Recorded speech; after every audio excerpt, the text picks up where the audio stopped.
মাশাআল্লাহ, এই বছরের প্রথম গোলাপ। আর আমার বারান্দায় রোদ চলে এসেছে, আলহামদুলিল্লাহ।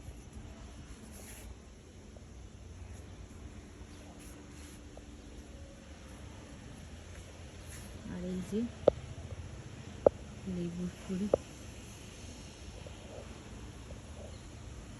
আল্লাহর নিয়ামত এবং রহমত, মাশাআল্লাহ, আলহামদুলিল্লাহ। এই যে আলুগুলো প্লেটে দেখতে পাচ্ছেন, এই আলুগুলো হচ্ছে ইতালিয়ান আলু। তা আমি এই আলুগুলো একদমই মাটিতে লাগাইনি। আমি জৈব সার করার জন্য আলুর খোসা, সবজির খোসা মাটিতে ফেলেছিলাম, আর ওখান থেকে এগুলোর উৎপন্ন, আলহামদুলিল্লাহ। তো এই একটা ছোট টব থেকে এই আলুগুলো হয়েছে।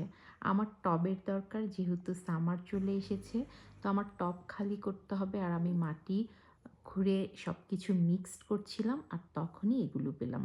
আর এই টবের মধ্যে এটাই সবচেয়ে বড় আলু। আর দেখুন না, মাশাল্লাহ, কতগুলো আলু হয়েছে। আলহামদুলিল্লাহ, মাশাল্লাহ। আত্মার শান্তি, চোখের শান্তি। এই বছর আমার লেবু গাছে আবারও নতুন কুঁড়ি এবং ফুল এসেছে।